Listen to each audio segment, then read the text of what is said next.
Bismillahirrahmanirrahim. Assalamualaikum. Welcome to DCTV USA. I am Tabinda Gul. Let's take a look at a very special report. The 2025 Ford Band Candidate Forum, hosted by the League of Women Voters, Engage and Baker Ripley and Houston Ethnic Media Services, brought together Sugar Land Mayoral candidates Naushad Kermally, Michelle Mikeska, Carol McCutcheon, Naushad Kermally, and William Ferguson. The event took place on Saturday, April 26th at the University of Houston at Sugar Land. Each candidate shared their vision. Kermally focused on smart growth, Mikeska on public safety, McCutcheon on quality of life, Kermally on economic development, and Ferguson on fiscal responsibility. Judge Sonia Rash, Justice of the Peace, Precinct 3, managed the time clock for each candidate and also addressed the forum, urging voters to stay active and engage in local election. In the end, the forum aimed to help Ford Band residents make informed choices ahead of the 2025 elections. Other candidates also participated in the 2025 Candidate Forum for Ford Band County. So let's eyewitness the forum took place on April 26 this past Saturday at University of Houston, Brazos Hall. Office. We strongly believe that hate speech, discrimination, and bigotry have no place in our community. So any expression or promotion of hatred or discrimination will not be tolerated, especially expressions promoting violence. So we're going to ask that you please maintain decorum and respect. I know that there are pretty heated political divisions on both sides of the aisle. And I'm asking that since this is a 501c3 event that we remain respectful and not venture into hate. So ad hominem attacks will also not be tolerated. And us MCs reserve the right to ask candidates who are unable to hold themselves to this standard to leave the stage. I don't think we're going to do that, and I hope we don't. And we expect the same level of decorum from the audience as well. So I'm now going to pass off the microphone to Nikki, who appears to have... Okay, I'll go ahead and introduce the format for this event, and then we'll immediately go ahead and get started. So all candidates will have an opportunity to answer at least 2 to 3 questions. I'm sorry, all candidates will have the chance to answer at least 3 questions that are at length, and then about 4 to 5 rapid response questions. Before they go ahead and answer those questions, they will be given 1 minute for an introduction. And during the question period, each candidate will have 1 minute for response. We have a timekeeper right here in the front, raising her hand, who will go ahead and ensure that all candidates are on track. We will repeat this for each candidate.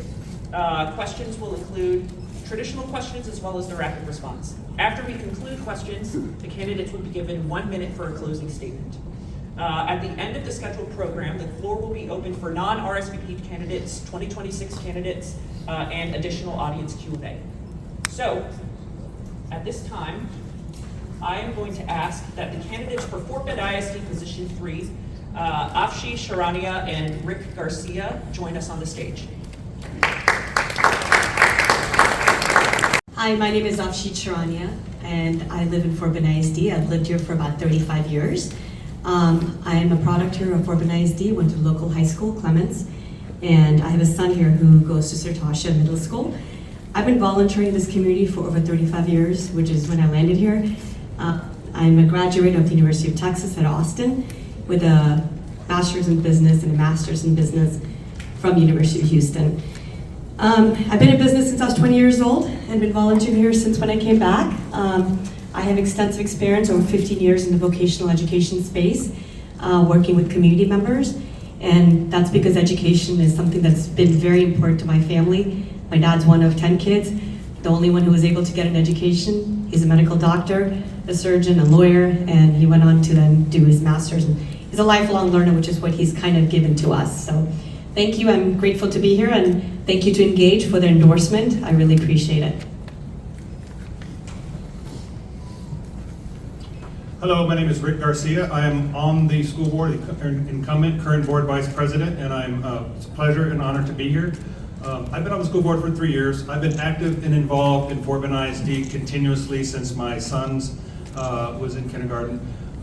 everything from being involved in the PTO, being a room parent, being involved in campus-based committees, being involved in leadership committees at the district level, eventually becoming a member of the Board Leadership Academy in 2019. I'm currently studying to become a master trustee in the state of Texas, which teaches you how to be a more effective school board member.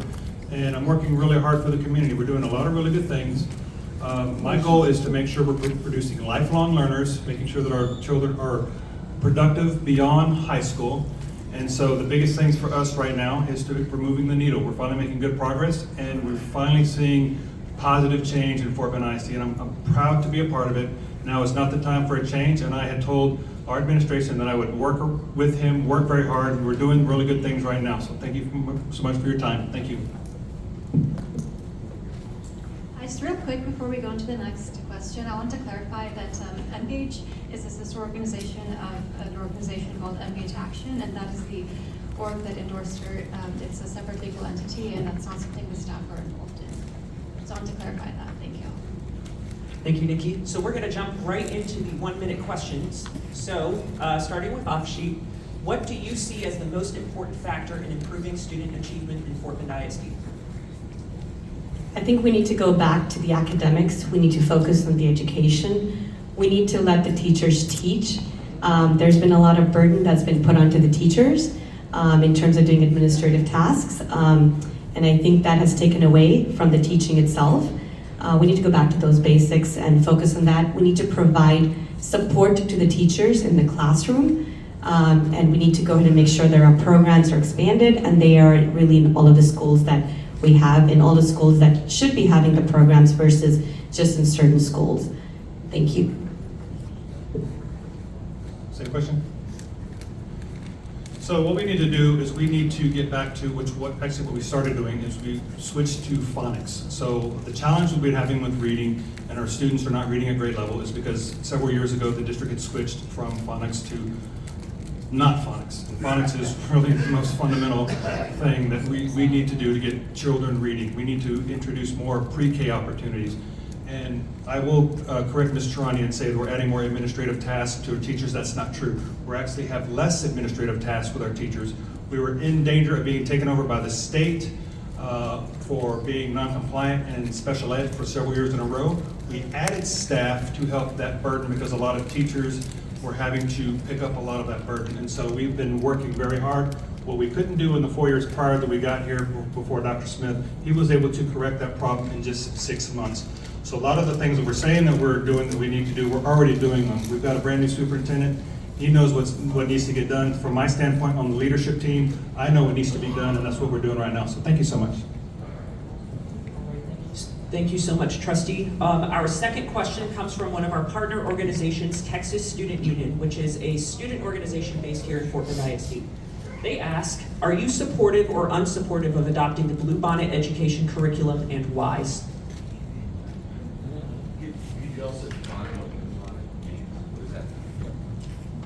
You want to define it? Oh, because it might be better to define it. So, do you want to define what it is? And could I stand? You want me to stand? Oh, well, I'm happy to stand, but can you define it? Because it'll take me. We are short on time, so I am going to ask the candidates to define it themselves.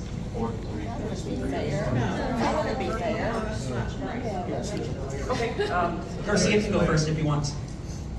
So Bluebonnet is not curriculum, it's instructional material. And so the State Board of Education passed a new set of instructional materials, approved a new set. Bluebonnet was on the list. It's on one separate list. There's also a State Board of Education list. It's on both lists. We voted to let the administration review it because we have to let the administration do their work. I had previously said earlier in the year that I was going to support it because it was under my impression that it was required by law. If people were paying attention and if my opponent was being honest, then they would know that I am no longer in support of it, and I have said that if we were voting to adopt it, then I would have voted no.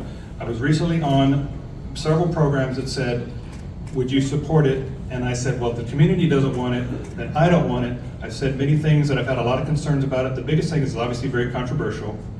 And so we do have state code that says Hebrew scriptures must be included from a literary and historical perspective. What I saw last month, it was not that. It seemed to be a whole lot more than that. But in addition to that, a lot of the rigor, a lot of the pedagogy of it I just didn't agree with, and so I'm very happy to defer to the administration's recommendation, but like I said, oh, sorry, thank you. Hi there. I have been firm on the fact that we will not be adopting the Blue Bond curriculum. If I'm voted in, my vote is going to be a no. It's been a no from day one. It hasn't flip-flopped. It hasn't moved back and forth. I did not email voters saying, hey, making this a partisan election, saying, hey, no Democrats on the board, not saying that, hey, I'm going to be voting for this Bible curriculum as it's called. My opponent, Mr. Garcia, was asked to put this in writing back to the same base of voters that he emailed saying, hey, I am standing firm that I will not be voting for it. Unfortunately, he has not been able to do so, but I can tell you I am firm. It doesn't matter. Our education is nonpartisan, and that is how we want to keep it. We have, Fort Bend is very diverse. We have teachers from various different, diverse backgrounds, faiths, cultures, as well as students. We want to make sure that we do not create additional divides in our school than what is needed. Thank you. Thank you so much for your answer. We have two more 1-minute response questions that we're going to try to get through. Actually, one more, I'm sorry. So in the US, 10% of adults and 20% of Gen Z identify as LGBTQ+. As trustee, what would you do to support LGBTQ+ students? And if you could both stand when you answer, that would be helpful for the audience. Thank you.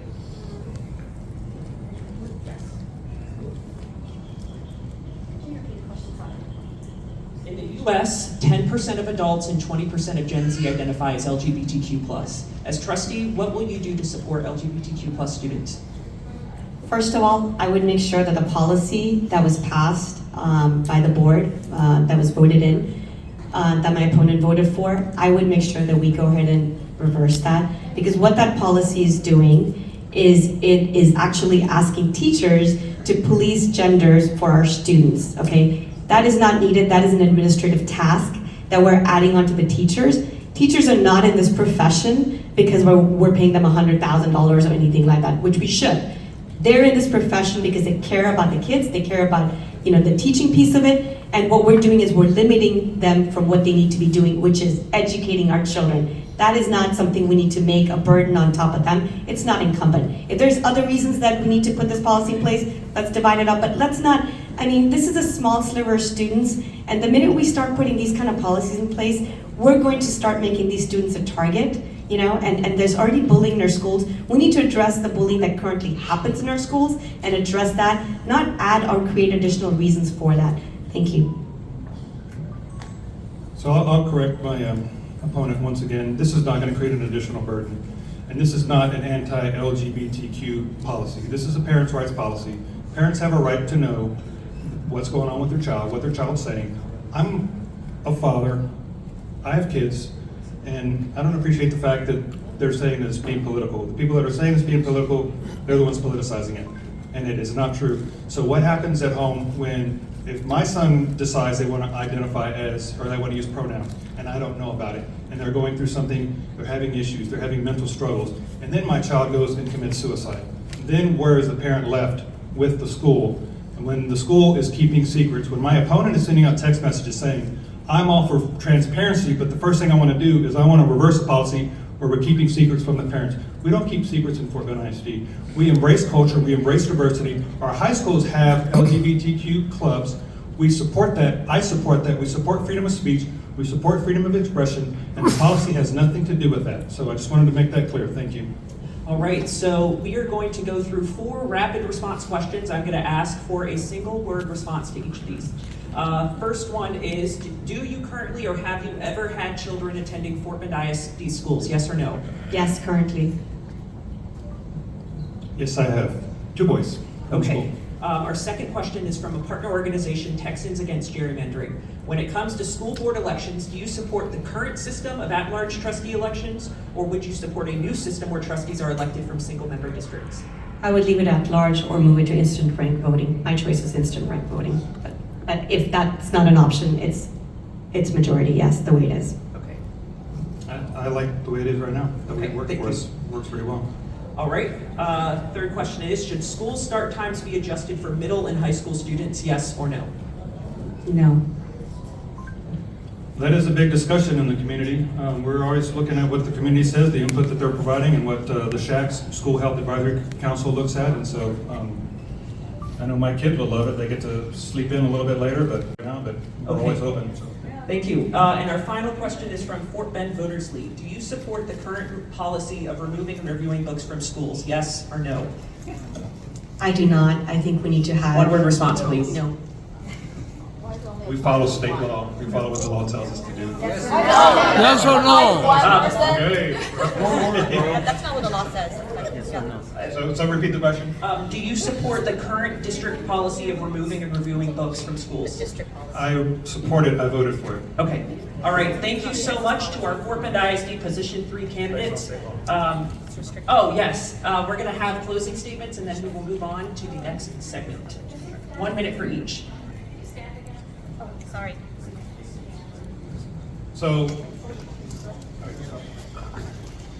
So I've been very active and involved. I haven't for 13 straight years. My son was in kindergarten. I've been very active and involved in this district. I love this district. I'm not a politician. People keep claiming that I'm a politician. I'm not. I'm a father. I'm a husband. I love this community. I used to work for this district. My wife works here, and we're doing really good things for this school district. This whole election has gotten very, very interesting from that standpoint. So I'm here. I'm a servant leader. I put in about 30 hours a week doing this job. I travel, I donate 2 weeks of my own personal vacation back to the district to volunteer. Just 2 weeks ago, I was substitute teaching a Kickstart class, because that's what I do. I still go to Oakland Elementary and I help with car rider line. I'm still a member of the DAS Club, and I don't even have kids at Oakland anymore. So I love the district, and I'm here serving Leader's Heart. You will never find me being political on the dais. You will never find me posting on Facebook, being political, being ugly with the community. I work with the community. I'm engaged with the community. I listen. We may not always agree, but I don't go and post everybody's business out there. I do it in the best of my ability, and I serve with civility and decorum, and I have for 3 years, and I will continue for another 3 years.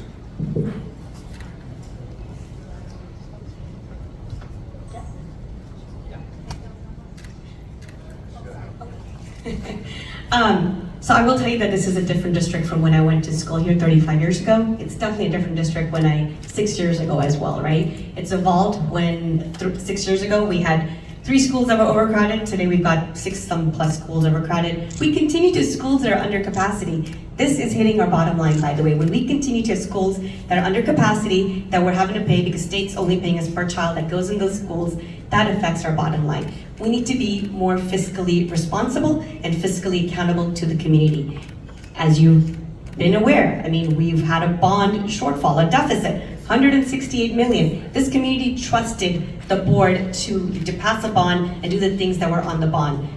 Whatever happened, fingers can get pointed. At the end of the day, we are accountable. The board is accountable to the community. So we want to make sure that we do the right things. That is why I am running, because I've been in this community for 35 years. I've lived here, I've volunteered here, and I'm decisive in my decision making. I don't flip-flop. So I know everyone who's here, who's running, has a heart for the students, but with the heart, you also need to have a backbone. Sorry. Appreciate it. I'm an enterprise data architect, and that is really just a fancy way of saying that I help systems communicate better by using data. When I'm not doing that, I'm a psych nurse. I am able to have really, really difficult conversations in a respectable manner. I speak 5 languages, not because I'm smart, because I'm nosy, y'all.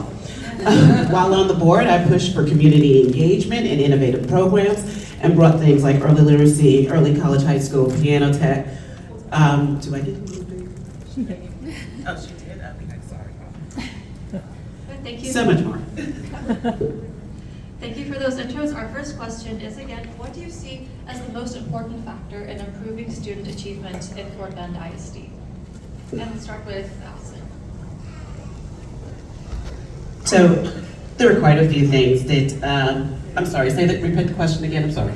Sure, let me sure I got it right. Okay. What do you see as the most important factor in improving student achievement in Fort Bend ISD? Well, Fort Bend ISD, one of the ways that we really need to improve student achievement is via pathways, innovative courses. Not just east and west, but north to south. We have a very diverse district, racially, economically, geographically. It's huge for the 6th biggest district in Texas. And so we cannot have a one-size-fits-all approach to any one school or feeder pattern. So we need to really make sure that we're focusing on the needs of individually as much as possible of each school. Now that takes money. So we need trustees who are going to advocate for more funds from our state legislature. We need trustees who will provide strong reasoning and whether it's, and build those relationships with our state reps and our state senators, because we have not received an increase in our individual allotments since 2019, folks. This is not okay. So we need to make sure that our kids are taken care of, because public education is under attack, and we need trustees who understand that. I thought I saw you raise your time, almost you raise your time. The other thing is we need to take care of our teachers, because they will take care of our students. If we take care of them, they will take care of our students, and the achievement will happen. Thank you for those answers. Our next question is the one from Texas Student Union, our partner. Are you supportive or unsupportive of adopting the Bluebonnet education curriculum, and why? And if you'd like to each take some time in that answer to tell us what implementing Bluebonnet means to you, that would be helpful. Thank you. Yes, please. So I have been, since day one, opposed to the Bluebonnet curriculum. I have spoken at board meetings and organized and helped others to attend. The Bluebonnet curriculum is not right for Fort Bend County. It's not right for any kid in Texas, but especially Fort Bend County. I realize the administration is trying to do their due diligence in ordering a sample set. Not only does that sample set cost $9,000, but it's taking thousands of hours of our highly paid and very talented administrative and executive level team members to review that and make a decision. A lot of hours. So I'm even more upset about that. We shouldn't even have to be considering this. It's not a requirement to consider it. We can say no right away. There are other curriculums that we can choose from. We don't have to settle for this Bluebonnet. And as everyone is calling it, it's the Bible curriculum. Obviously, we live in Fort Bend. There are references in there that are not Christianity, are not respectful. And so we need to make sure that everyone is represented. Thank you so much. I'm definitely against the Bluebonnet curriculum. To me, this is a curriculum that is written, faith-based curriculum. And of course, that to me is something that should be taught at home and not via our schools. Not only is it something that I'm against to be teaching anything that is faith-based in our schools to our children, it also softens some of the really hard truths about the United States, and that is also unfair. And basically, we have no information on its rigor. I was on the board that the school, when the school district wrote its own curriculum, we went into the pandemic, we wrote more curriculum. I think that our curriculum, during that time we had 0 failing schools, so I think that our curriculum writing can help our students grow. At the end of the day, when we remove information from our students, we fail our students on an international level. Thank you both. And our next question that is also 1-minute answer is, in the US, 10% of adults and 20% of Gen Z identify as LGBTQ+. If elected, what would you do to support LGBTQ+ students? This time we'll start with Allison. Sure. As a psych nurse, it is what, I work with an organization, I volunteer with an organization within Fort Bend ISD that works really hard to prevent teen suicide. So we know that in our communities where identification is different than biological identification, and identification in any way is different, it is often difficult for these students. So one of the pillars of support for students would be psych supports, current at large. I support the current. I'm also open to discussion. Should school start times be adjusted for middle and high school students? Yes or no? High school, yes. Middle school, no. High school, yes. Middle school, no.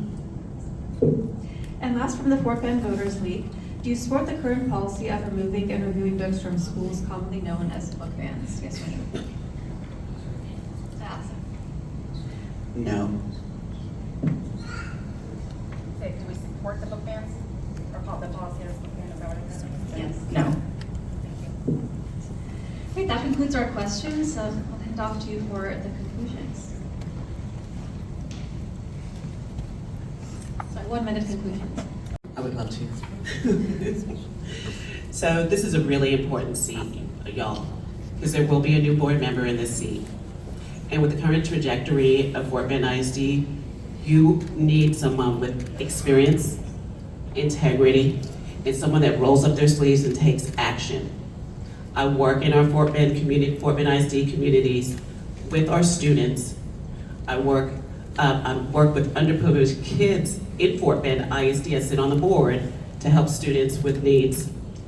I have the experience to hit the ground running and to right this ship. I have been in the district for quite a long time. I've raised kids from K through 12 in the district.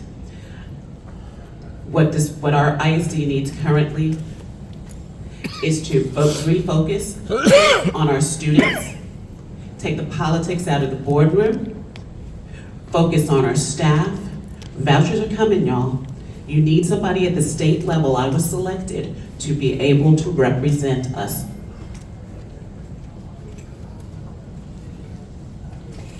So I'm a mom with kids in the district currently.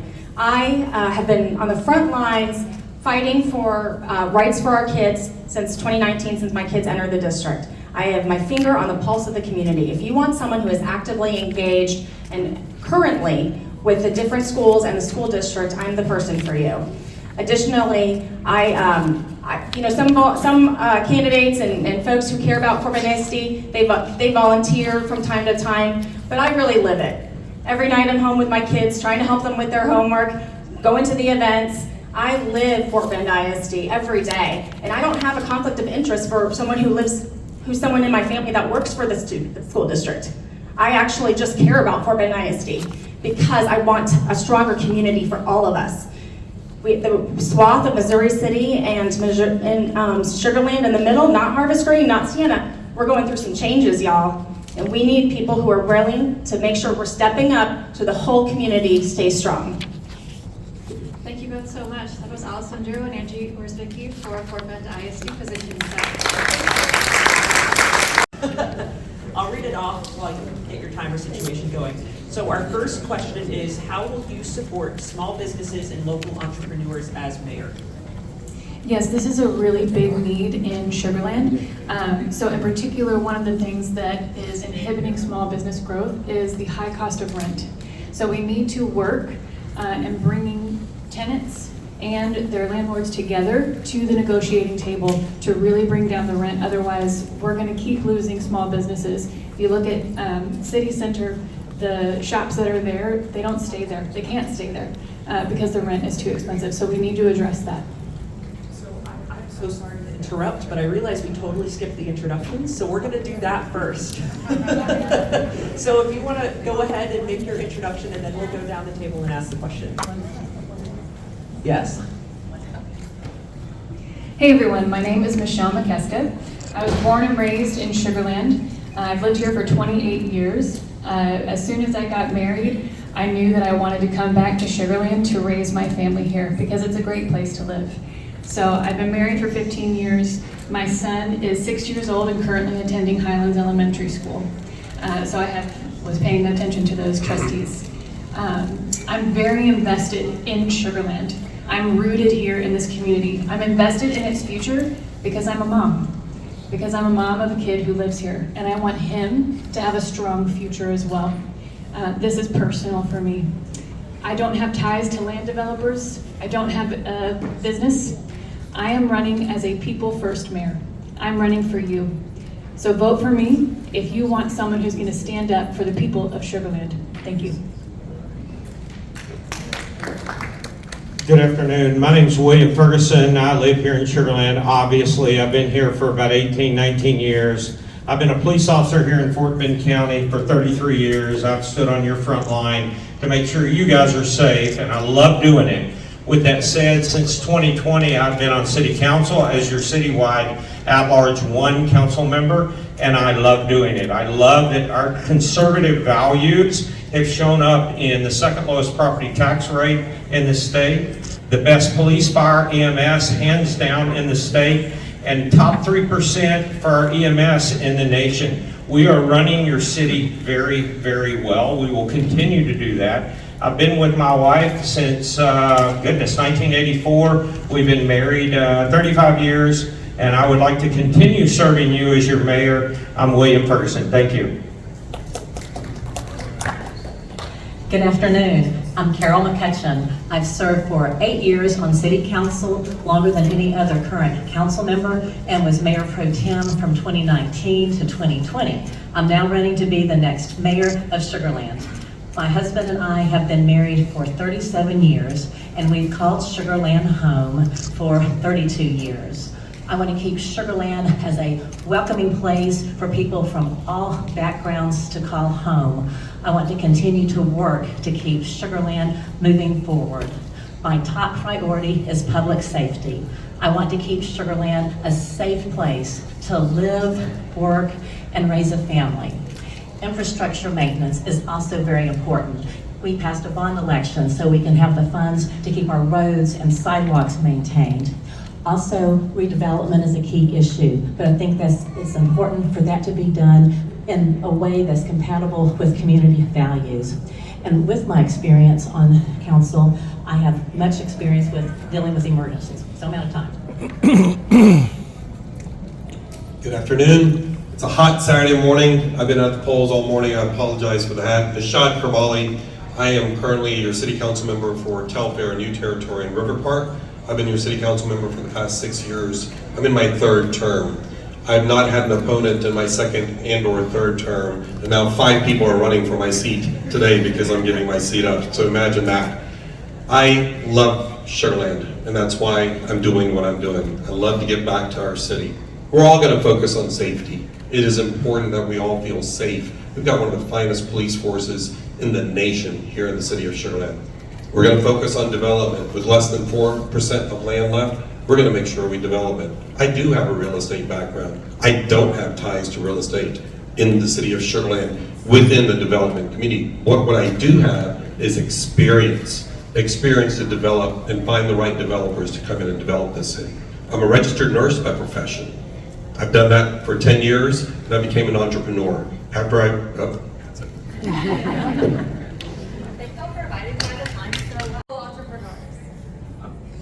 Small businesses, all right. Key thing is we need consumers, period. We need consumers that, you ready, are not on Amazon every day. We need consumers walking in and out of our retail. How do we do that? We either need to have younger consumers that are out spending money, or our older consumers like myself, 57 years old, are literally changing their mindset and saying, I need to invest in local. Our economic development team regularly is seeking to keep and bring business into our city. We will never stop doing that. I am a small business owner. I absolutely love using our brick and mortar. Macy's, Dillard's, I don't know. You gotta purchase local. Our government's doing all we can to bring the business here, bring the consumer here, and we will continue to do that. Yes, it's absolutely critical that we support our small businesses and all these wonderful entrepreneurs that we have here in the city. And we do have an economic development department that's very aggressively trying to bring businesses here. Of course, the focus has been primarily on larger businesses, and I think we need to redirect them to focus even more on bringing in those small businesses, because they are so very critical to our city. And we do have a new program here where the city is partnering with the smaller businesses, well, the shopping centers, so you can have a facade improvements, lighting improvements, and different improvements to the exterior of shopping centers. So I think by revitalizing the exterior of the shopping centers, that's also going to help to bring in new businesses. you all have seen pictures of me around town. There's 125 of them. But what you don't see sometimes is the 46 small businesses, from nail salons, hair salons, gyros places, smoothie places, chai places, tea houses, where I have a 6-foot banner in a small business, 46 of them throughout just the city of Sugar Land. I've been able to do that because I work with small businesses and the owners know who I am. I bring in lots of ribbon cuttings for these folks as well. We've all done that. The bottom line is 46 of my pop-up banners are within small businesses because I've been working with them. It's vital.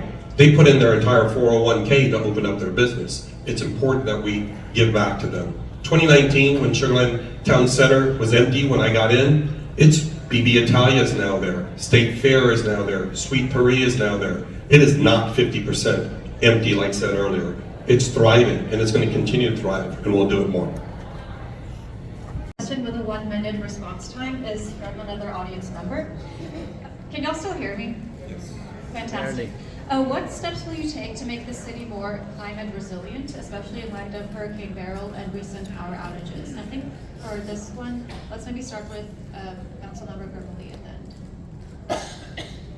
Sorry about that. It's a great question. Hurricane Beryl came through in Sugar Land. We were at dead hit last year. Dead on hit. $7.1 million we approved to get our streets cleaned. Go to Missouri City, 4 and 5 months later, they still had trees on the ground. We're gonna make sure that we're resilient, number one, by having implementations of different companies ready to come and service here in Sugar Land.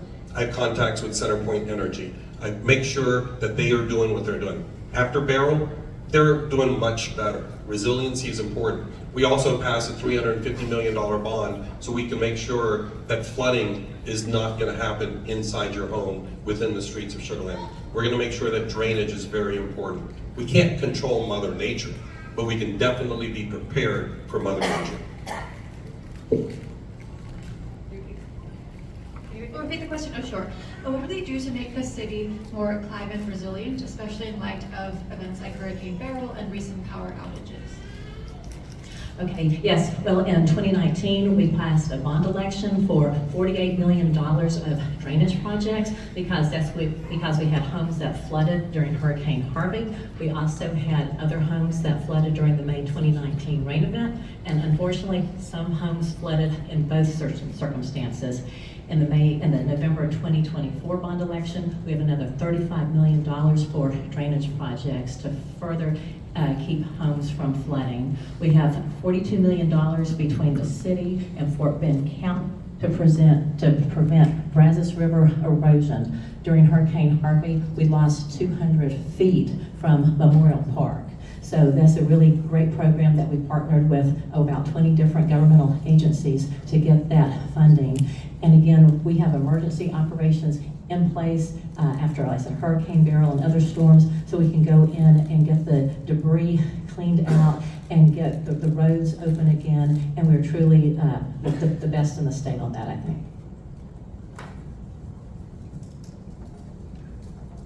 Systems that we have in place are so solid they could endure us as well as Mother Nature. Anytime we see a weakness in our systems that we have in the city, we refine that. We refine that through construction, we refine that through engineering, we refine that. Our city right now is appraised around $22 billion. That Brazos River alone could affect, with flooding, 40 to 50% of the value of our city. It is very important that we use our regional partners to help us fund the improvements for managing the threat that river, and I know this isn't all about river, but that river is one of the largest threats that we have in our community. And our regional partners through TxDOT, through the Brazos River Authority, and the list goes on and on. The federal government, the state government has really done a great job, and our LEADs as well, protecting our community from those threats related to water. One of the things we shouldn't do is build a gas plant right in the middle of Sugar Land. So, yes, I was against that from the start, and I agree with everything that's been said about flooding. I think that we have done a wonderful job, especially since Hurricane Harvey, because that revealed some vulnerabilities. But what we have not addressed is the power grid, because growing up here in Sugar Land, I was not worried about the power going out as often as I am now.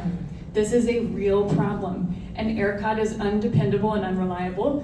And so what are we going to do? The solution, which many cities are doing, is microgrids. And we can do this with environmentally sustainable energy like solar power because there are grants galore for it. This would not cost the city money, and it's environmentally responsible, and it is a future-driven sustainable option. Thank you. Thank you all. And our last question that has a 1-minute response time is from our constituents at MGH, actually. So around the country, a lot of major cities have passed ceasefire resolutions, and there's been a movement in Sugar Land to do the same. The purpose of these resolutions is to show solidarity for human rights and to affirm the city's support for Sugar Land families affected by the war in Gaza. Would you be willing to support introducing and voting for a ceasefire resolution if elected? And let's start with Michelle. Absolutely, yes. Sugar Land is a diverse city. It is an international city. It is tone deaf on our part to not participate or to speak about things that are going on around the globe. Our world is getting smaller and more interconnected, and a leader needs to be able to say something about atrocities that are going on around the world, especially if it's affecting their residents that live in their city and that vote. Even if they don't vote, if they are residents, we need to show concern for people who are suffering. A leader must lead with empathy. That is rule number 1. And that is how I have always led, and that's how I will lead. I apologize, I have a hearing disability, and I really don't even know the question at the moment. I apologize. Would you say it again louder? Sure, I can say it again. As with other diverse cities across the country, there's been a movement in Sugar Land to support a ceasefire resolution to show for the war in Gaza, whatever you want to call it, to show solidarity as a human rights issue and to help support the families in Sugar Land who've been affected by what's happening in Palestine and Gaza. Would you support introducing and voting for a ceasefire resolution in Sugar Land? I got it that time. Thank you. I apologize for my hearing. I am responsible as your city council member and as your future mayor to every single person that is a resident of this city. That is my lane. My lane is your police, fire, EMS, sewer, fresh water, mobility. That is my lane. I stay in my lane. I may have personal views. I may understand what the Palestinians are going through. I may be broken up right now over what happened within the last few days in India with the Hindu neighbors. But listen, as a representative in Sugar Land, my lane is here locally. I do not believe that my platform as a council member should be used to support any opinion, special interest, or otherwise outside of this city. I'm extremely empathetic to the situation that's been going on in Gaza. It's horrific, but at the same time, as a city council member, my role and the city's role is to conduct the business of the city of Sugar Land. If your house is broken into, if your house is on fire, if you have a heart attack, I mean, we're sending Sugar Land emergency responders to you.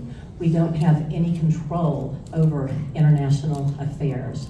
And if we give a resolution for one situation, we're really opening up a floodgate because unfortunately there's just a very, very large number of situations across the world that could warrant a resolution. So again, my focus is on the city of Sugar Land and the wonderful people who live there. That being said, there's a bill in the state legislature, HB 3850, that's being considered, and if it passes, then it would allow people to speak off an agenda item for up to 1 minute apiece, and if that's enacted, we'll certainly move forward with that at the city. As a registered nurse, I have empathy. I understand what's happening overseas or anywhere in the world hurts all of us. Being one of the most diverse cities in all of the United States, with a large Muslim population, with myself being a Ismaili Muslim myself. Unfortunately, I cannot put out a resolution, that is my understanding, because I represent you, the people. You pay us tax dollars to spend your money wisely. I empathize with what happened in India as well. We don't know what's going to happen tomorrow in the world because of the world that we're living in today. I empathize. However, my own Muslim community is attacking me as of now because I have not done it as your city council member for the past 6 years. I'm hurt. I'm absolutely hurt that I've been attacked. But it's not about me. It's about all of us, and it's the world that we live in. Okay, moving on now to the rapid fire questions. And these answers should be yes or no, or at max like 10 seconds or less. So first, if elected in your first 100 days, what would your top priority be in one word? And let's start with, let's actually start with Councilmember McCutcheon. And move down. Moving forward with accelerating the new animal shelter. Can I do that many words or just one? Say a number of words. Just kidding, safety. Young families. Development. Okay, thank you all. What's something you would, this one you can take 10 seconds if short. What's something you would increase in the city budget, and what's something you would decrease? Let's start with Councilmember Ferguson. Please say it one more time, I apologize. Oh, I'm sorry. I heard the baby in my hearing aid, but I couldn't hear you. Sorry. What, in 10 seconds or less, what's something you'd increase in the city budget, and what's something you would decrease? 10 words or less. 10 seconds. Our budget is fabulous, and it's proven. I wouldn't increase the spending or decrease it. I would increase spending for the animal shelter. I think that it needs some more care. As far as decreasing, I'm not detailed enough to know what would be decreased. I would continue to increase funding for our police, fire, and EMS. I would decrease after I go in and see where we can trim some fat, and I do believe all government has fat, even as a city council member. Yes, I'm ready to be your next mayor. I have the knowledge, experience, and leadership qualities needed to keep Sugar Land strong and vibrant. I have the track record of getting things done. I have the vision for our city. And again, I want to keep our tax rate as low as possible while maintaining our critical services. I really appreciate you all coming out this evening.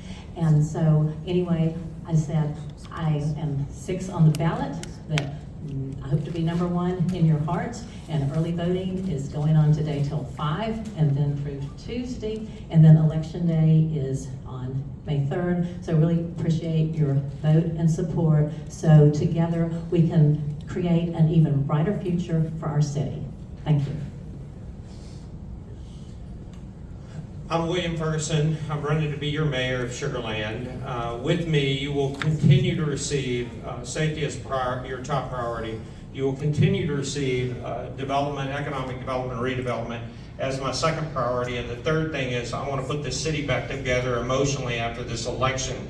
We are the most divided city right now during this election, unfortunately. But we will put it back together as a diverse city that loves each other as a neighbor. We're going to make that happen. Now, with that said, I want to be real clear. I do not protest the city. I do not have conflicts of interest.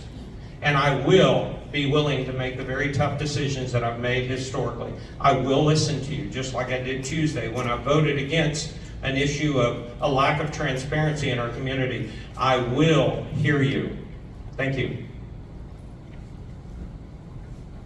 Once again, I'm Michelle Mikeska. A little bit about my background, because I talked about my family in the beginning. I was a teacher for 5 years, a college pastor for 5 before that. I have made my life's work about investing in young lives. The other thing that was not mentioned here is that since 2019, we have lost 10,000 residents in Sugar Land. We need to be thinking about the future and attracting young families. And as a mom of a 6-year-old, I have the plans to make that happen. And I also will allow anyone to speak during the public comment section. You can protest me however you like. That's our right. We have the freedom to do that. My name is Michelle Mikeska, and I'm a mayor for everyone. Thank you. Thank you all for taking time this afternoon to come to listen to us. It's very important to be an educated voter. I have run, after my nursing career of 10 years at Bentop Hospital, I started a company that we took one retail store to 2,000 retail stores nationwide. I'm the only one that's run a big business, $1 billion business. The city of Sugar Land is a $450 million budget this year. I understand that when you save money, you make money, and that's how businesses succeed. I also understand that you can't continue to do the same things over and over and over, and that's why thinking outside the box is what I bring. I bring different style of leadership. I promise you that I'm going to plant myself for the next 9 months at City Hall, and I'm going to wedge myself into city manager, assistant city manager, and other director meetings to understand what's going on a day-to-day level, even though we're not full-time. I'm going to promise you that, and I'm going to give it my all to help you. Thank you. Okay, thank you all so much. We need to go back to those basics and focus on that. We need to provide support to the teachers in the classroom, and we need to go ahead and make sure that our programs are expanded and they are really in all of the schools that we have, in all the schools that should be having the programs versus just in certain schools. Thank you. Same question? So what we need to do is we need to get back to what we started doing is we switched to phonics. So the challenge we've been having with reading and our students are not reading at grade level is because several years ago the district had switched from phonics to not phonics. Phonics is really... It's not incumbent. If there's other reasons that we need to put this policy in place, let's divide it up, but let's not, I mean, this is a small sliver of students, and the minute we start putting these kind of policies in place, we're going to start making these students a target, you know, and there's already bullying in our schools. We need to address the bullying that currently happens in our schools and address that, not add or create additional reasons for that. Thank you. And this is not an anti-LGBTQ policy. This is a parents' rights policy. Parents have a right to know what's going on with their child, what their child's saying. I'm a father, I have kids, and I don't appreciate the fact that they're saying that it's being political. The people that are saying it's being political, they're the ones politicizing it, and it is not true. So what happens at home if my son decides they want to identify as, or they want to use pronouns, and I don't know about it, and they're going through something, they're having issues, they're having mental struggles, and then my child goes and commits suicide. Then where is the parent left with the school? And when the school is keeping secrets, when my opponent is sending out text messages saying, I'm all for transparency, but the first thing I want to do is I want to reverse a policy where we're keeping secrets from the parents. We don't keep secrets in Fort Bend ISD. We embrace culture, we embrace diversity. Our high schools have LGBTQ clubs. We support that, I support that. We support freedom of speech, we support freedom of expression, and the policy has nothing to do with that. So I just wanted to make that clear, thank you. All right, so we are going to go through. Okay, so I think he wants to go. Thank you, Rush, ma'am.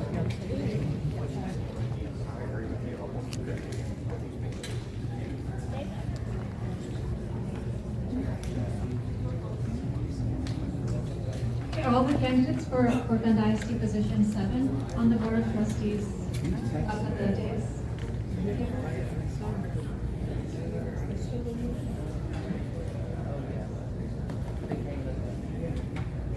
We're going to do all those questions. I hope you thought they were great. I'm going to go through all of them again for these candidates.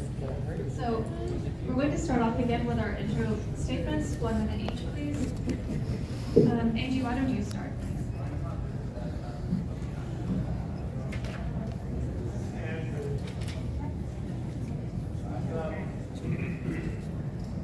Is this on? Okay.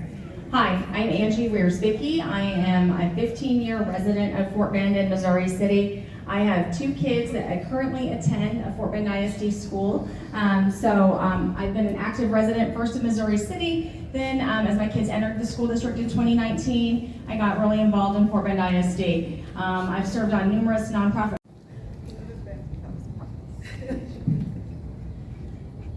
So the first thing is to make sure, policies are going to be inclusive and mindful and acknowledge our students' whole health as well as their mental health.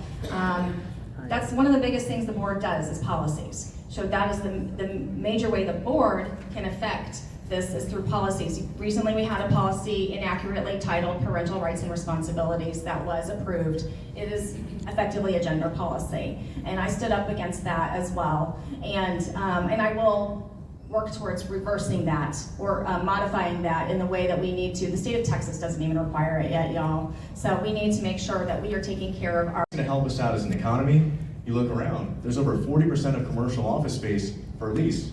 Why is that? That's something the city needs to look at and figure out how we can solve that, because that's what's going to help out us, our surrounding community, the people, and the businesses. Thank you. Our next question is, as city council member, how will you support small businesses and local entrepreneurs? Starting with Amir. So if you all see that right now, social media is a key, and that's how the city of Sugar Land has been doing it. They just start promoting their events and everything on social media. But in city of Sugar Land, we do not have any platform for small businesses where they can promote. Social media is the key. We can put our all small business information in the social media where they can promote their businesses, offices in that website or in that link where they can, all the individual Sugar Land residents or outside of Sugar Land, they can see that and they can go straight to the promote their businesses and all that. So I'm big on the social media, so I'm gonna work city on that to have promote small businesses via social media and get them more customers, businesses. So small businesses are owned by our friends, our family, your neighbors, and it's a large part of our community here in Sugar Land. And with that, we need to make sure that we do support them. And that means, looking around, there's construction happening. When construction happens, it jams up the ingress to the businesses, and it's hard for them to stay alive. I know that's an issue on 99 where the hospital is. So we need to make sure that we're supporting of those local businesses. But also gets back to development. We need to have people here. That means we need the jobs here. So if we bring in the big businesses that we've lost, and we give people a reason to live and to work in Sugar Land, that's going to bring back the people that are going to spend their money at these local businesses. And it is something that we need to look at. I know what was discussed with the Lake Point project, which is happening over by Whole Foods, is one of the major concerns. They want to make it residential and commercial.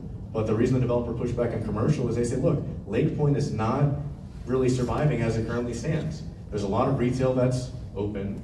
The restaurant couldn't stay afloat. And it's something that we as a city need to look at and what we can do to resolve that, because that's how we're going to keep our local businesses alive. Thank you so much. Our third question is, what do you propose to kickstart local growth? And do you support the creation of new mixed-use developments like Sugar Land Town Square? Starting with, let's go with Rob. Right, so there's a lot that needs to happen with development, and that's what the city is definitely bringing in the voices and the opinion of the people, everyone sitting in this room, as well as the developers and the city council. And we need to figure out what we're gonna do. We've got, look at Town Center. A lot of available leasing space, and it's not quite as successful as we would hope it to be. And we need to figure out what we can do to revitalize that. Same thing with the Imperial project. The question is, when we build all this new commercial space, is it going to survive and stay afloat? The train going by it every 50 times a day is going to be a concern. There's all things that we have to address in the success of these projects. Same thing with the Floor project is, the developer wants just residential, and obviously there's a need and a desire for that mixed use, and I think we want to have something that is special to Sugar Land and not just a pure, apartment grouping over there, whether it's a restaurant or something that the people can do. For instance, the developer talks about, when people finish their run, what is the reward or the payoff at the end of it? We need something that's going to make Sugar Land special, and that's what we're trying to figure out. Thank you. We have a beautiful Sugar Land Town Center. Yes, we do need attractions like that. We have families, we have kids, we have seniors. There's no other place in Sugar Land where the seniors can go at the town center or the parks. We have beautiful parks here. We need to work on the parks, bring some attractions in there to have engaged our seniors and children to go there. We have a big projects that are coming up as a sugar mill at the Lake Point. We were at the Lake Point meeting the other day. They were bringing all the resident areas over there. but I give them the ideas. I'm big about the patio homes. They say, yes, we're going to put the patio homes. I did mention to them that I do not see any dog park there.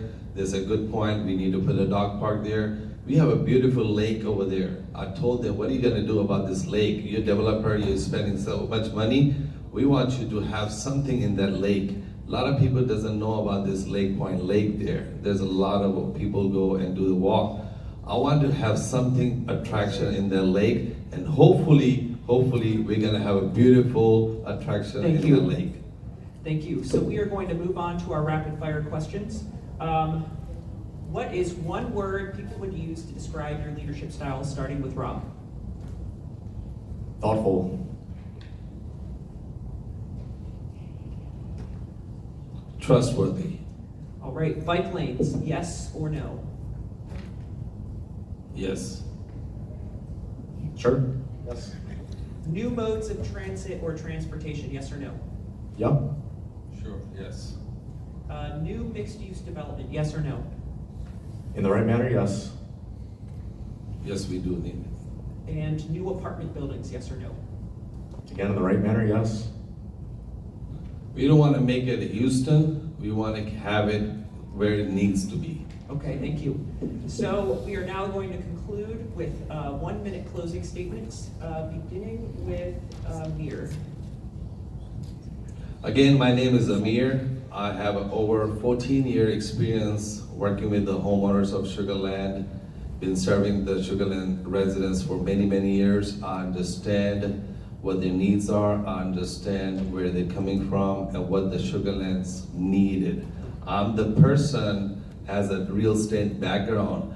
We all earlier, mayoral candidates, they were talking about the developers, they're talking about infrastructure, they're talking about they talk about the real estate. So the real estate is the key. If the person has that background with the real estate and serving the community as the homeowners, he's the person for you as the next your council. In your opinion, what has the city done well over the past 5 years? What has it done poorly? And what specific actions would you do to change that? You want me to start? Sure. Why did I sit on the end? I should so proudly as, right? Okay, so I'm sorry, one more time. So what are we doing really well and what are we, that's a huge part of what I'd like to do. What I think that we need to do better, gosh, I mean, I love this city. I don't know a whole lot. We do need to focus on revitalizing our infrastructure. I'd like to be able to do some of the same things that I did in District 2 for the entire city of Sugar Land, and that is to address those issues, to address them effectively, to find good, solid solutions for them, but also to find ways to save those tax dollars so that someone else is helping us to pay for them. Thank you. I think in my opinion, city has done very well on safety and we are considered one of the most safe city around Texas. I will continue to support our police force, EMS, first responder. That's gone very well. Where we need improvement is possibly transparency and getting public input into the new project. I mean, the power plant was one example. Everybody talks about what they want to do. I'm going to tell you what I've already done for District 2. So in District 2, we have our aging infrastructure. We recognize that. I started out on the Homeowners Association and then worked on our MUD 67, and I was part of that group and the chairman through the annexation with the city of Sugar Land. So I've had the experience of working with other legislative bodies and making sure that we can find the right answers for our district. But with our aging infrastructure, as the chairman of the board of LID 7, we realized that there were issues with flooding, with our water systems, and so we took action. 10 years ago, we put together a plan to increase the flood protection for our area by over 400%. The city wouldn't help us, the county wouldn't help us, Telfair didn't help us, River Park didn't help us. We were looking at a huge project on the Brazos River, and we took the initiative to do that. Not only did we do it, but we saved $45 million in your tax dollars over the last 4 years. Thank you so much, Cindy. Association with the resident and not when the news is leaked through the media. And that's something as a city council member I will encourage by participating in the various HOA meetings in my area, by making sure that we have town halls on the upcoming project and take those opinions into account before spending a single dollar from the city side, because otherwise it will be waste. So that's what I will do well. Thank you. He took my answer on what the city does well. That's okay, Sanjay, I knew you were gonna do it. One of the things, that's one of the things that the city should be able to do better is actually provide options for people that come here and serve us, right, to be able to afford to live with us. And so that's one of the things that I want to try to do here in the city of Sugar Land. Thank you. So for the last 5 years, as Sanjay said, security is like we should appreciate. Security has been a very good thing in city of Sugar Land, and we need more funds for the security of our Sugar Land Police Department as well as EMS. We need those funds. What we need to do is we are paying 20% of the piece of the pie to the Fort Bend County as in terms of city, and what we are getting is less than 5%. So the city, as a city council member, as a city council, and I guess whoever wins, they should consider this, that we should get the return. And be very clear, nobody from the city council can control the taxation. The taxation is coming from the county, not from the city, okay? What we can do as a city council member is to make sure that whatever our... And then I can know where can I increase and where can I decrease. But we need to make new transport or ways to transport right here in our city, and then I can just say if I get the position, so I really can do it well. Okay, thank you so much. So we're now going to move on to our rapid fire questions. I'm going to ask that you answer these in one word or phrase. My first question is, what is your favorite park or green space in Sugar Land? My favorite park or green space? Greatest space.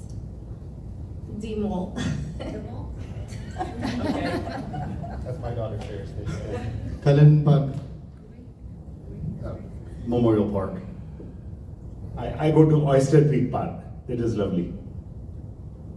The park at City Hall and in the town center. Okay, all right. What is one word you would use to describe Sugar Land today?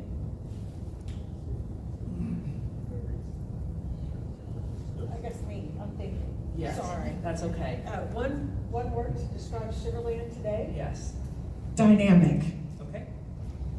I would say best place to live. That's one word. That's 3 words. I'll give you one word. Diversity, but that was 4 words. Now 7. Foodie capital of Texas. Safe city. Okay. Now, these two, remaining questions are going to be rapid response, yes or no. Bike lanes, yes or no? Bike lanes. Bike lane? Bike. Yes or no? Yes. Okay. Yes. Absolutely. Yeah, definitely yes. Bradley took my answer, absolutely. Okay. New modes of transit or transportation, yes or no? Yes. Definitely yes. Yes, as long as the transportation doesn't start with a G. Yes, not for gondolas. Yes. Okay. New mixed-use development, yes or no? New? New what? Mixed-use development. Yes. Yes. Yes, in the right locations. Yes, depending on the location. Yes.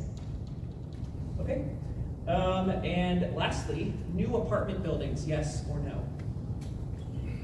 That's a tough one. I'm going to say in moderation and well done. I would also say low density apartments. Yes, in the right locations and the right height and right number of units. I would rephrase it, affordable housing. Yes. Not for apartments. Multi-story high rises, no. That's not what I came for to Sugar Land. Thank you. I think not right now. Maybe in the future. I prefer amusement park. Okay. All right. My name is Gladys Nunes. I'm here running for City Council District 2 in pro of young people. So vote for me. Hi, my name is Nasir. I'm running for City Council District 2. I'm here to get your vote, earn your attention. Please go out and vote. We don't have much time left. Early voting has started. It's the 4th day. Not many people have voted. And whoever you vote, your voice would be heard. This is a democratic process. We should go through it. Everybody should participate in this civic activity. Thank you. Hi, I'm Bradley Tilton. I'm also running for City Council District 2. But one of the things I just want to make sure you all understand is that my skill set is negotiation and collaboration. What I do for a living is taking people who have a direct opposite of the side that I'm on and just wants me to lose and get them to come to the table and come to an agreement and resolve the issues between my clients and the other side. And that's what I'm going to do in the city of Sugar Land as well. I'm going to be able to work with the wide variety of people that are going to be on the council and in the city to make sure that we have a good plan moving forward for all the residents. And I'm going to put District 2 first when it comes to the decision-making process. I'm going to be here voting for what's in the best interest of District 2. And I'm sorry for the rest of y'all that are here not in District 2, but if something comes up and it is not in the best interest of District 2, I'm going to be a no vote for that. Thank you. Hi, I'm Sanjay Singhal. I'm running based on my performance in the past positions and also my track record. I have a solid track record on delivering results, and as I promised, I will work on making sure that our government is efficient and we reduce the taxes. And also, we do have output of our property tax. There is a city component. This is defined by the city, and city can reduce it if we want to. I will also make sure that the resident voices will be heard. I will make sure all the important projects are according to the wishes of the resident. And I will make sure that if I'm in the city council, I will work on the growth of the city. So please vote for me. I'm Sanjay Singhal, running for District 2 City Council seat, and I will be your voice into the city council. Thank you. I'm Cindy Picasso. I am running for Sugar Land City Council District 2, as is everyone else at the table. What makes me different is my experience and the things that I've already done for the city and for our area. There are a number of projects that I've worked on, a number of infrastructure projects where we had to look forward to see what was going to happen. What are some things that we can do? How many of you, your water bill has gone up? So one of the things that we did was we created a water reuse system, but that was started again 10 years ago. We had to look to the future to find that we are saving thousands of dollars for the residents of New Territory on the water that they're using in the neighborhood. So these are things that I've done. I've worked with our community. I was here during Harvey. We stayed till probably midnight listening to every single person who came to speak to us about their issues and the problems. And then we took action and we increased the flood protection by 400%, and we still lowered the tax rate for 4 years in a row. Thank you so much to all of our City Council District 2 candidates, and I mean all of them, because we quite literally have every single one here with us today. So I greatly appreciate you taking time out of it. And before that, I worked for Rice University. So I have been serving your city for over 22 years, along with Fort Bay County, and if you include PTOs, then it's 25 years. I've done everything from being a commissioner on zoning and planning, a member of Zoning Board of Adjustments. I've done Sugar Land 101. I'm on the advisory board of Child Advocates, but I've been involved for 2 decades. Fort Bend Chamber of Commerce, I ran membership 5 years, Literacy Council, Fort Bend. I've been on the leadership forum, and it goes on and on. To get more information, please go to metaforsugarland.com. I am here simply because I know what we need to do. I've worked under 3 mayors, and we have resolved a lot of things. I have over 10 people as of today that have endorsed me. Thank you. Thank you. Thank you. I am Sapna Patel. I have been living in Sugar Land for 26 years, from Avalon to Telfair. I have been involved the entire time I'm here. I am the current commissioner, 2nd term for planning and zoning. I am not just here talking about what I'm going to do. I have done it. I've been there when Anson fought the city trying to get a light over there. I was the PTA president for 4 years. I was also involved with Harvey, making sure all the residents got the information. I'm known as the Harvey girl. I stood up to the mayor when they were trying to put a development where I did not think it belonged. I have been here, I am going to be here no matter what, standing up for the residents of Sugar Land. I think this is the best place to live, and we are going to continue working together to make it stay the best place to live. Thank you so much. In your district right now, and what will you do about it? Yes. The biggest issue in our district is track 5. If you guys know, that is the corner of University and 59. I am the resident who stood up to the city when they tried to put 900 apartments at that corner. I am the one who started the committee in which we found out the comprehensive plan had been revised without public comment, without public input, and we did a petition. I was the leader along with other residents where we did a petition with 3,300 signatures. Not only did that reverse, but we got them to change the land use plan. So the development question that comes later, it's already planned out. The 4% land is planned out for the future because of the land use plan. All right, so since I've not talked about track 5, I will talk about a couple of things. People are concerned about traffic and infrastructure. So everything from water, sewer, drainage, we've been through Hurricane Harvey, and we know what happened there. So in 2019, there was a bond issue that was passed to remediate flooding and included approximately $50 million for that purpose. Now, most of those projects are completed. There are some flooding remediation projects that have included the 2024 bond issue, which should finish the flood projects. The traffic issue is another issue. We have the city now that has put in AI. And so there should be a little bit more ease of traffic. Remember though, that a lot of traffic is not just Sugar Land. It's coming from Richmond, Rosenberg, Missouri City, and they are coming to our city. We are getting their sales tax dollars. So because I've been involved for so long, with 3 mayors, I can't tell you with not enough time, all the different things that we've had to do when I was working with the city. But the city works wonderful. They are doing these things. Thank you. Our second question is, in your opinion, what has the city done well over the past 5 years, and what has it done poorly? And what specific actions would you take to change that? City has done great with first responders. They have given them the allocation that they needed to keep our city safe. I always say, people come to Sugar Land because Fort Bend ISD is the best school district, and they stay here because it's a safe city. What have they not done well? For the past 9 years, the city has been stagnant. We've had no new development. Of course, we've had U of H that came with Jimmy. We had the mall, which came with Karabarchik. We had the Wallace, he brought U of H. There has been no new development. If I come, I want to work on revitalizing the mall area. It needs it badly. And I want to start working on the 4% land that it needs to start. We need something new to get the economy going. We need new jobs. People keep talking about apartments. Well, who's going to live in those apartments if we don't have any jobs? We need jobs here. So what the city has done well, in my opinion, is the town center. All right, so when we got the town center, we started seeing a flood of income that helped keep our taxes low. Now, I have an MBA. You don't need an MBA. I have a doctorate.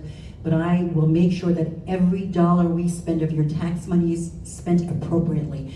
And when we don't do these types of projects, because I would want another town center-like area for our new redevelopment. We need to figure out these redevelopment areas. The city has just purchased Imperial.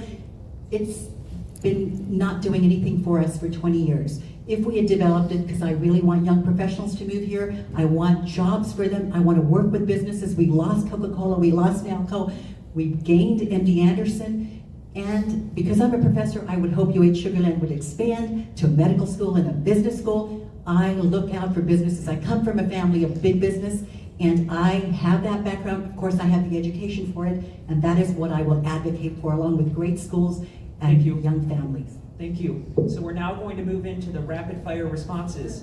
Number 1, what is your favorite park or green space here in Sugar Land? I would say the Memorial Dog Park, my Percy, my dog, and I go there often. I love that park. All the parks are wonderful. Cullinan Park, but this is my favorite. So all the parks are great, like Sapna said, but I tend to go towards Memorial Park as well. It's close to my home, and I also go to Oyster Creek, but Memorial just happens to be close to home, and we enjoy it. We love that area, and usually it's our neighborhood that walks together there regularly. Okay. So my next question is, what is one word you would use to describe Sugar Land today? Let's try to keep it to one word, please. Crossroads. I have it on my flyer. Dynamic, which is what Cindy said earlier. Alrighty. So bike lanes, yes or no? Yes. Yes. New modes of transportation or transit, yes or no? No gondola. All others that we've discussed so far except gondolas. Right. Mixed use development, yes or no? It's already in the land use plan, yes. Yes, they've been talking about it actually this past week, and so yes, if it's done appropriately and in the appropriate locations. All right. And lastly, new apartment buildings, yes or no? Already in the plan. Yes, thoughtful development. So because it's already in the plan, there's very little we can say, but I would hope that it would be low density and a more, featured towards something that would be for young professionals and senior living. Okay. Alrighty. So that concludes all of our questions. Now each of y'all will have the chance to make a 1-minute closing statement. So once again, I'm Zenith Mita. I'm running for Sugar Land City Council, District 4. I'm number 2 on the ballot. I really feel that I am the best candidate because I've got not just my years of service, but for the many, many things I've done. And you can see that in my website. I will tell you something that I do, which is research-oriented, and all the things that I've already explained is if there's an issue, I am a problem solver. Anyone that comes with a problem, there's never been a time I haven't solved it. I ask for 3 solutions. I bring our community involved in there. And so we would work together. Everybody for sticking around this long. Here. I don't know how many of y'all have voted, but if you haven't voted yet, please, as Mr. Pino said, that please go out and vote and tell your friends to come out and vote. Because isn't it sad that only 2% of our membership or our community has come out to vote, and we only have about 3 days left? We all know that our vote is our voice, and if we don't make that heard, what happens? Then don't complain, as one of the candidates says, right? Don't complain if things don't go your way or the way you think that it should be. Now, speaking of me, my name is Judge Sonia Rash. I'm your Justice of the Peace, Precinct 3. That's where we're located right now. I am your JP for all of Precinct 3. And Precinct 3 is a really large area. Not only does it encompass Sugar Land, but it encompasses the Meadows, it encompasses parts of Missouri City and other cities like that. I want to tell you really quickly as a JP what I do, because I have found out that a lot of times, and that's okay, a lot of times people don't know the difference between a JP, a district court, and a county court. So a JP is the people's court. And I wanted to make sure that when I got into office, it remains the people's court. That is you. It's not my office, it's your office. When you come in there for a small claims, which is $20,000 or less, or for an eviction, or for a repair and remedy case, or for truancy case, I want to make sure that the people who walk in there, that they know they're going to be heard, that they know that I'll be fair, that they know that I will be neutral. I am running again in 2026 for my same position. I want you to know that my doors are always open for everyone. I tell you that I can speak to you about anything that you'd like to talk to me about, other than if you have a case in my court. If you have a case in my court, I am very fair. In other words, I will not talk to you about a case that you have in my court or any other JP court, but I will talk to you if you need advice about certain other things and you don't know where to go to get your resolution. If I can't help you in that, I will find somebody who can. Anyway, my name is Judge Sonia Rash, and I'm running in 2026 for your Justice of the Peace, Precinct 3. Thank you. Hi, Debbie. All again, now the mic's working, for coming out on this Saturday, and to the candidates who came out during early voting. This has been actually a several-month-long process to plan this with many, many organizations. So thank you all. purely. Polls close at 5 p.m. today. There's no voting tomorrow, but we hope you do go vote. Bring people with you. Just real quick, I was at an event earlier this year, last month, and the MC announced to everyone it was a civic engagement event. They said, we can focus on other things this year because no elections are happening. They said this at a civic engagement event, and they live in Greater Houston. So the fact that you're here is so important, and we're so grateful for it, and we would, again, love it if you spread the word. We'll have footage from the forum uploaded soon, and we really, really need your help. We have an organizing director here, Helen Sampaio. I want to recognize her real quick. She's doing her best with our team to turn out voters in Fort Bend County, but we need everyone's help because this election is going to be decided by a small number of votes. And again, thank you all so much. If you need to check your polling location, the League of Women Voters can help you, or someone else can help you outside. And with that, I will let everyone go home.